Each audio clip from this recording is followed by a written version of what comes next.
This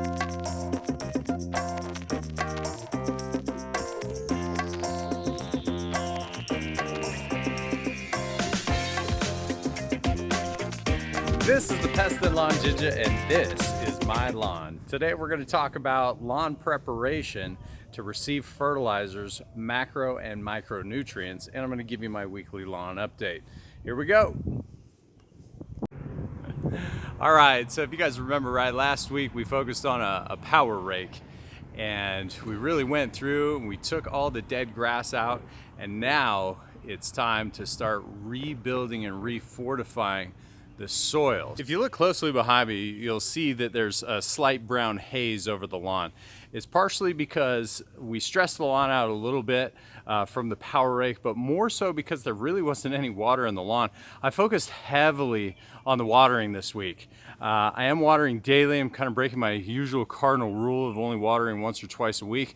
But the problem is, if there's no water 6 to 8 inches deep into the soil, there's nothing really for the roots to chase. We want those roots to go downward, and that's part of fixing these little tracks behind me, is to get those roots to go down. So let's take a real quick break. Let's grab the soil probe and see if we've achieved our goal of getting water down deep. I've been watering daily for about 5-6 days now. So I've been focusing on some heavy watering over the past week. Been doing about 1 inch to 1.5 inches of watering every single night. Now you can see a definite change in the soil from last week. My plugs are now getting down to about 4 inches, which is nice, but as you can see, I'm still dealing with a huge chunk of thatch. And before we kind of talked about this is thatch. A lot of you guys don't understand the difference between thatch and dead grass. Our thatch layer is this.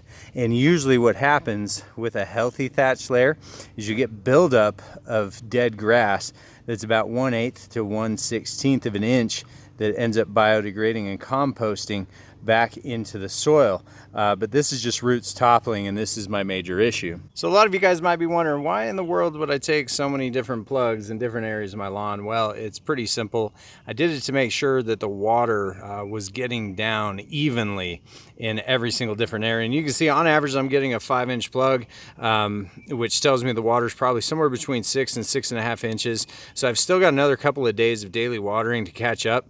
And again, I'm doing about 1 inch to 1.5 inches of water a day right now through my sprinkler system. Now, the one thing that I do want to point out is this clay that I have. It's relentless. Like, there is nothing sandy. There's no loam to it. Like, you could essentially start building a pot with this stuff. It's dense. It's not as wet that I would like to see it, which tells me the roots are going to be having a hard time getting through. However, the glimmer of light is, as you can see, the roots are penetrating. They are going down, and the more water I get in there, the more they will start to sustain and grow downward instead of toppling upward. But again, that thatch layer, it's pretty dense. Ultimately, I'm going to have to mechanically aerate this a couple different times over and overseed. Tomorrow, we're expecting 95, 96 degree temperature, so it's just not the right timing for that to really fortify the lawn with an overseed. So I want to focus right now on rebuilding the lawn with nutrients. Now, this lawn was really, really dry. I took a chance on power raking it while it was dry, and I think it paid off. Now, as of right now, I could tell the previous owners didn't do a lot of early spring fertilization because this is my line of where I mowed, and you can see I'm not getting a ton of growth. You can see the grow line here, and it's growing, but just not a significant amount. But I really don't care if it grows a significant amount because I don't like to mow my lawn that much, and forced growth is not necessarily the best thing for the lawn. So I just kind of wanted to point out some of my drought areas. I took the soil probe here. We're getting good proper watering here now, and it's starting to resolve itself. Now I'm going to use Essentials Plus, which is just basically alaminos with some sea kelp, which is your nitrogen, and some humic acids to pull it out of that dingy state. But the one thing I wanted to point out on some of these areas is I've got some tip burn going on, and it's growing out, and this is most likely due to the lack of water. But if you look at it, the tip is yellow, but then down below it's green. So I just want to fortify these with nutrients. A little bit of nitrogen is going to go a long way to fix these areas. So last week we beat up the lawn pretty good. Now it's time to rebuild and to refortify. A lot of you guys just want to jump to macronutrients like nitrogen, phosphorus, and potassium to give it a boost. Now that's a small part of what needs to happen to wake it up. So I am going to be using Revive DPW, which is dried poultry waste. It's going to give it a real quick boost, wake it up, and get it going. But realistically, my saving grace is going to be micronutrients and Mycorrhizae. So let's talk about that a little bit, and I'll show you the products I'm going to be putting down tonight. I'm going to put this down here in another hour. It's still about 75-80 degrees. Now I want to make sure, and you can see how celestial I look because of the sun. I want to make sure that we don't get too much evaporation because we want the Mycorrhizae fungus to go down into the soil about 2 to 4 inches. And that's what's going to help us get really good uptake with the new fertilizer and the micronutrients, or really give that popping sensation to the lawn. We want those beneficial bacterias and the fungus to help us out. The sun is down, the moon is out, the Ginja's out moon bathing. It's a good night to put down this product. Tomorrow's going to be about 95, 96 degrees. So I want to make sure that it was cool enough that when I water it, it goes into the soil and we don't receive a ton of evaporation. So let me show you my little cocktail for tonight. This is my lawn cocktail, and it's a big one. On the right hand side, I got the Max Pack. Now, this has all our micronutrients in it. Now, the micronutrients are really important because this is what's going to help build the microbial action and restore the beneficial bacteria. Now I've got the Revive on here as my nitrogen source. This really helps with root development. It's got some soluble potash in it and some phosphates, as well as a good nitrogen source. I'm going to put this down at 5 pounds per thousand. Now our Essentials Plus, like you've seen in some of my other videos, this is going to help a lot with the tip burn and just the overall health of the grass. It's got alaminos in it, but more importantly, it's got a lot of available humates that's going to help open up and break up the clay. It's not a calcium source that's going to hold the clay open like we would hope for, and that's about the only thing I got missing here that I'm going to be dealing with later on. Now down below is my Mycorrhizae. Now I've got 2 products here. This product on the right, right there, actually has available micronutrients in it. This product on the left is just Mycorrhizae. Now, I find that the product on the left has more Mycorrhizae than the product on the right. Now, I really enjoy using the Max Pack, so I'm going to use the Max Pack with the roots for this spray tonight. So we know that the Revive product calls for 5 pounds per 1,000 square feet. I want to do a little test. I've heard rumors that if you fill the Spyker spreader near to the top, that equals 5 pounds. I don't like rumors, so I like to figure out what reality is. So here we are, we'll test it out. But one thing about the Spyker spreader that I like is it doesn't, the products don't get stuck in the gear set, and that's one big problem I've had with all the other spreaders.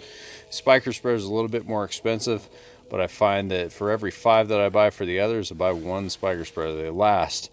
Now it looks like we're only at 2.5 pounds, so the rumor was wrong. That's exactly why I like to do this test. We're at 2.5 pounds. So now that I know with the Spyker spreader, if I fill it up near to the top, I'm only going to get 500 square feet out of this. That's going to save me some time, which is valuable. I'm going to start by placing the Revive down, and the reason being is the granular could go down first, and that way I don't have to step on the wet stuff after I apply my liquids with the backpack. I'll tell you what, that Essentials Plus, it's got sea kelp in it, which is basically just floating ocean matter.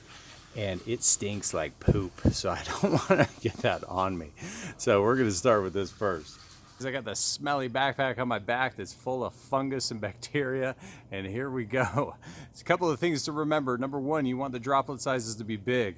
Number 2, calibration is key. And number 3, we want to water this in immediately after we're done. So I'm going to be using about 1.5 to 2 inches with my sprinkler setup tonight to make sure that we can get this down by the roots. That's the most important part. So for those of you guys who care, I've got my backpack calibrated at 14 ounces per 15 seconds. My walking pace is going to be about 1,000 square feet in 1.5 minutes, which means that we're going to have 78 ounces of water coming out of the backpack every 1.5 minutes per 1,000 square feet. So I anticipate I'm going to be right around that 2.5 gallon marker. Just at the 3,000 square feet that I have, I'm somewhere between 2,500 and 3,000 square feet.